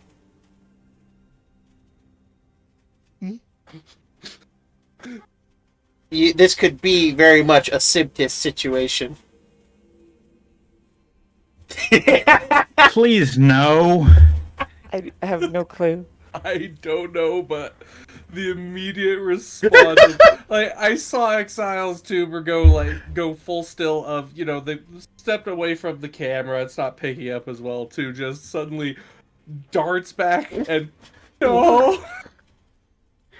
Is this a character in another campaign? Oh yeah. Yes, it is. They didn't know what they were doing then, and they don't know what they're doing now. I could. I so could. Should. It'll take a while. But I totally should. At any rate, I need everyone to roll a wisdom saving throw as you make your way towards the sound. Oh. Are we making our way towards the sound? Yeah, Gobsy Yeah? just said that. Towards the sound we go. All right. A wisdom saving throw? Yeah! Yeah, we are continuing the same direction, in the direction towards it already. Well, that's a so. lot of. Roll20 That's is a being lot of- quite mean to us today. Oh, okay, sure. It's either all or nothing on these rolls. So, Gobsy and Yuki, as you guys rush forward, eventually, after an hour's travel, you realize that there is a thin layer of smoke covering the ground, and then it gets thicker, and then even thicker still, and you realize it's not smoke, it's mist. Gobsy, you have a horrible idea that this is the mist from the swamp, the all-consuming mist, and you have a brief moment of panic. But then when you see Yuki, you realize that maybe it's not. You also aren't dissolving or being eaten, and nothing's come to grab you. And eventually, you two stumble into a verdant jungle. You find a You find yourselves on a little outcropping looking down into this little valley. There is a waterfall cascading down, filling a pool of crystal clear looking water. The foliage around you is thick with life, insect life. You can see simple animal life. This is actually the first time either of you have seen these kinds of creatures. They are similar to creatures that you have known of, the ancient ones, or the ancestors, as some call them. They are small and they don't look to be intelligent. But these are your regular birds, your regular apes and monkeys, your regular creatures. Oh, And the they cats are so excited. And they seem They to be miss birds. moving. They seem to be moving throughout the place, kind of enjoying themselves. You then notice a small little campsite down way at the bottom. And just on the edge of this watery pool. And you can hear a soft, almost a music to this place as the nature seems to go unchecked. Meanwhile, Auria, you get so disoriented that you have to land and you almost knock Tobias over as you come crashing to the ground.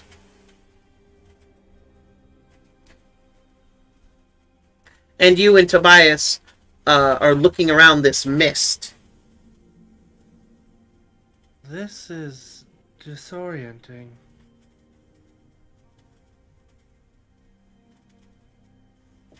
What? I wasn't paying attention. As you are consumed by this mist and walk through it, you eventually stumble into a cracked and broken Badlands, a desert. I'm That's sorry for running into you, Tobias. I was trying to catch the fog. I missed. Oh no, you're completely fine. Just trying to observe its movements. Let's say I hate you. However, there is some light, because you can see off in the distance, about 100 feet or so away, you can see that there are several dead forms, and there are massive vultures that are landing and picking clean the dead. And yet you can hear the sounds of battle.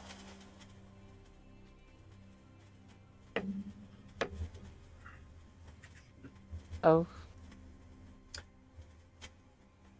What do you do? Are we still able to see the rest of our group, or have we been Nope. separated? You've been separated. It's Gobsy and Yuki and Tobias and Auria. Mm-hmm.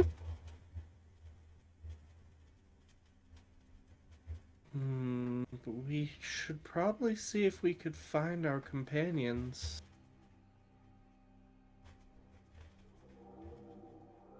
I don't like the look of this area. And I don't think I should take wing again.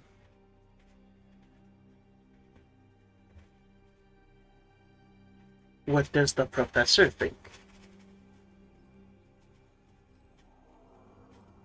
Pretty mist. The mist is gone. No, it is, kind of sheet behind them. But they are looking out over a field of a massive rocky, Badlands desert kind of situation.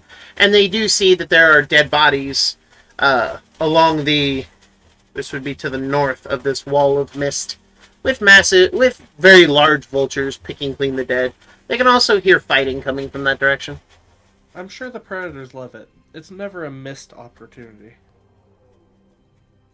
Fuck you. Should we see if there's any assistance we could provide?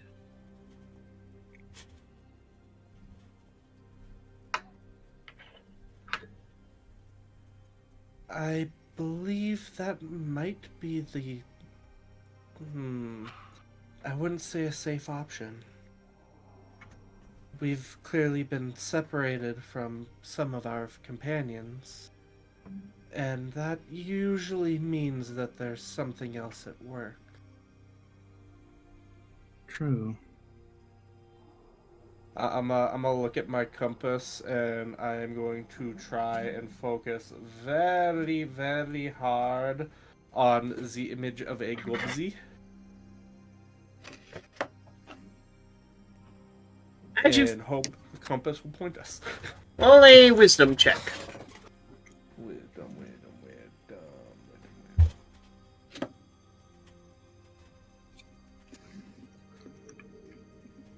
That's fine. As you envision a gobzi, it begins to spin wildly. And just round and around and around and around and around and around. And finally it just slaps north. And Round seems and to round hold and there. round and round and round and round. You spin me right round, baby, like round. Well, I've got a heading. Let's see what we can do and follow it as close as we can. Lead the way. Due north it is. Eventually, you guys reach the site where the dead bodies are. The vultures do not part for you. They do not even seem to bother or mind that you're there, as they are twice again the size of Tobias. And they just kind of look at you once, see you're not coming in for the prey, and then continue to eat. You can see that the prey are gnolls. They are gray with black spots and black muzzles. You can also see that there is a red line of paint, like war paint, along one of their eyes. They still have both their eyes where the vultures haven't plucked them out to eat them yet.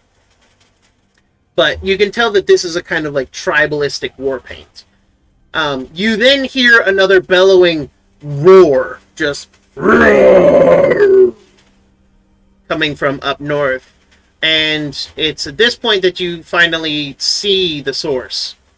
You see a trio of gnolls turn and flee from a Leonin male who is standing bloodied and certainly battered looking.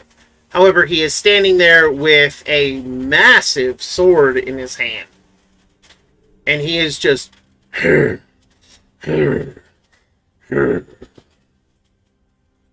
as he watches the hyenas.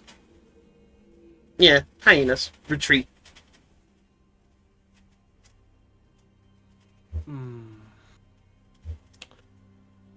Do we keep walking and hope that he won't attack us as long as we don't engage him? Or do we try to talk to him? Do we go around? My usual approach is to avoid the immediate danger.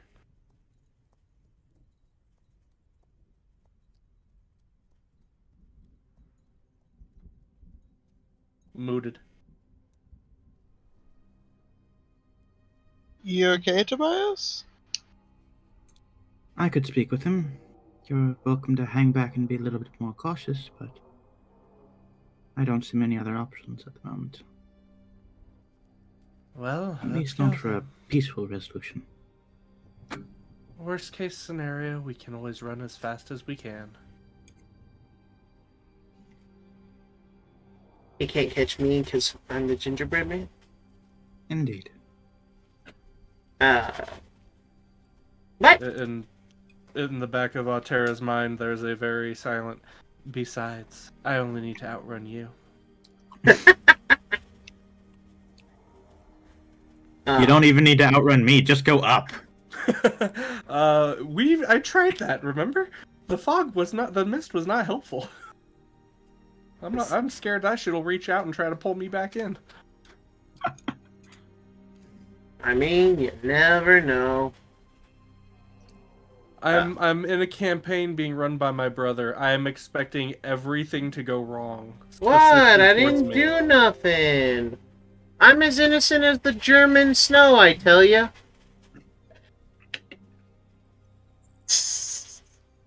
You know, I could have a demon walk up to me, watch it do horrible things, and then tell me it's innocent, and believe it more than I believe you right now. Wow, it's so hurtful.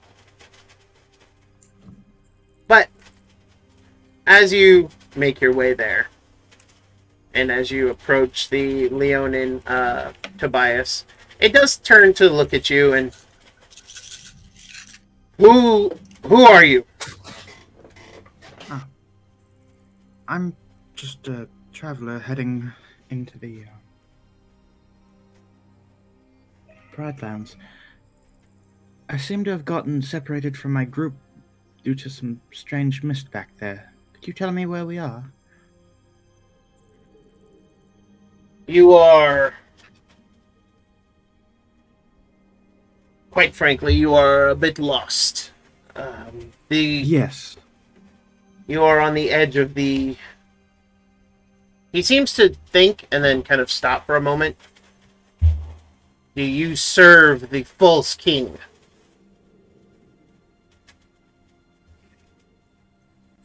I do not know any kings of this land, so no.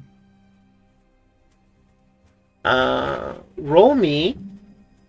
I believe. Let me see. As you go to answer that question, and as he asks it of you.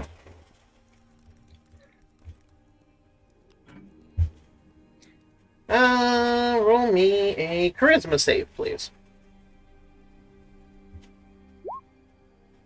What'd you get? 4. If he's doing like Zone of Truth, I don't plan on resisting. And you can definitely feel that he is casting some type of spell in that direction, so you allow yourself to fall to it, and then you answer him, and he like, oh, forgive. I find myself to be, less than trusting these days. No need. It's a good caution to have. He nods and then, looks back. You are at the edge of the secret oasis. I am its ward and warden. Forgive me for my, and he kind of looks a little abashed. Once again, you're fine. No need to worry. You're clearly just in a fight. It's natural to be suspicious. He nods and looks down, snarling. I thought I left all this behind long ago. But it seems one can never run from their destiny. At that comment, Altera visibly stiffens. He then kind of nods. I am Leon.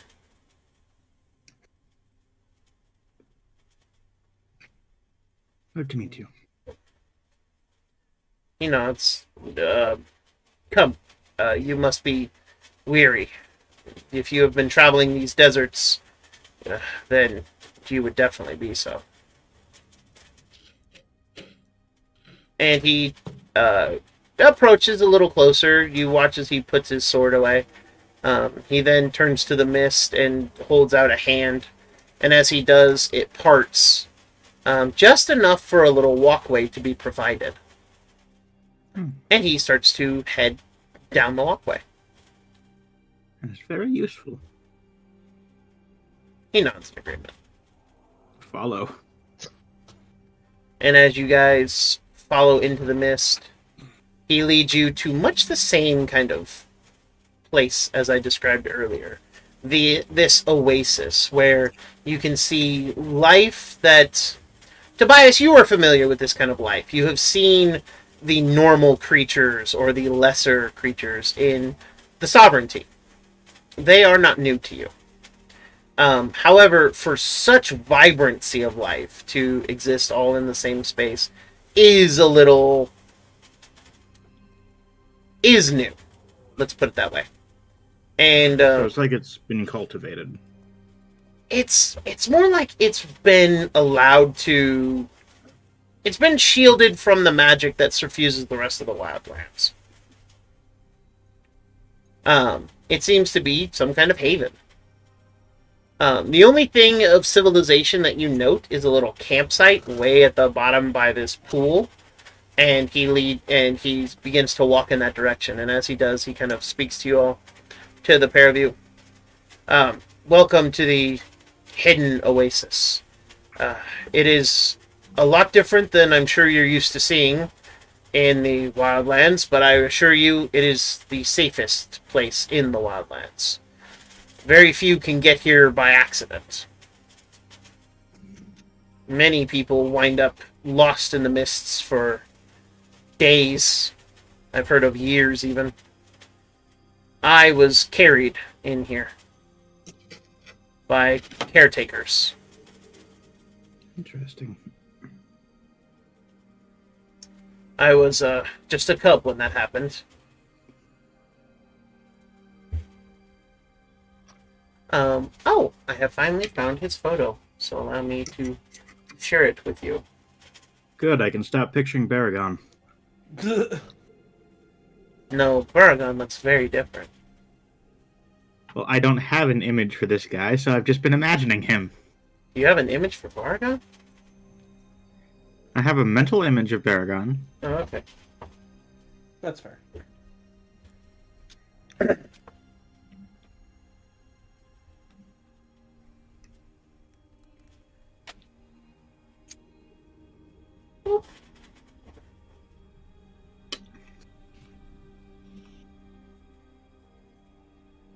Show the players. Oh, damn. That's straight off a Magic the Gathering card. I'm sure it is. But it is very pretty artwork. So it shall do for now. Immediate thought is, oh my god, you could grind meat on those. He looks down. Cool. And then he kind of like nods in agreement. I was expecting I have ground meat on those.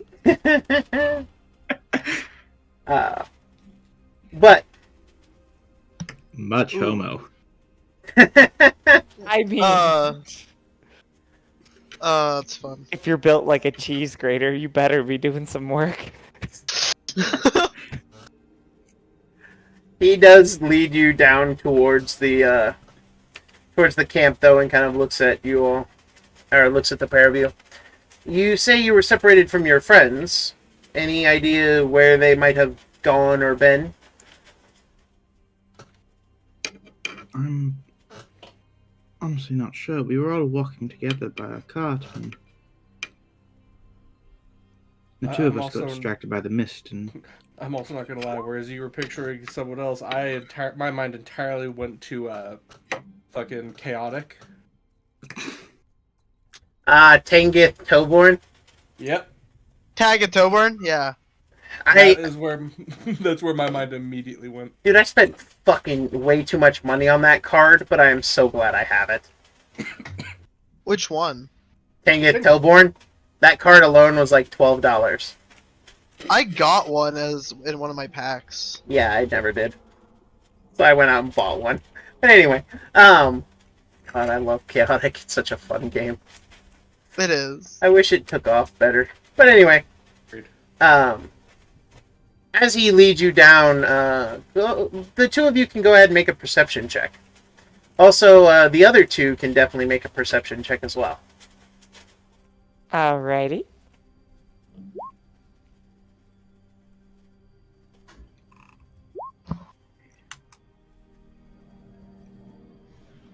The comment of not being able to escape certain things is kind of thrown Auria off.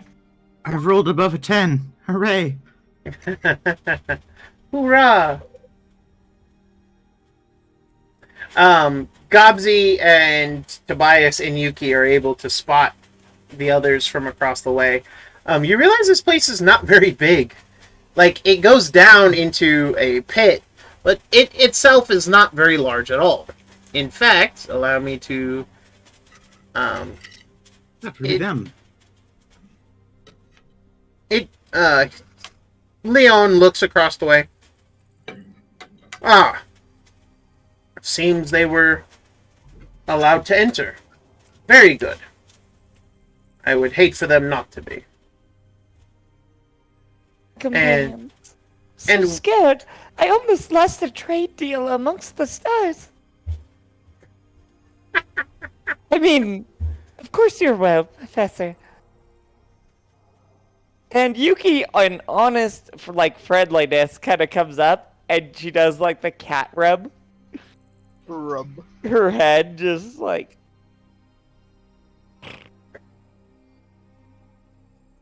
And you guys are able to meet down in the camp.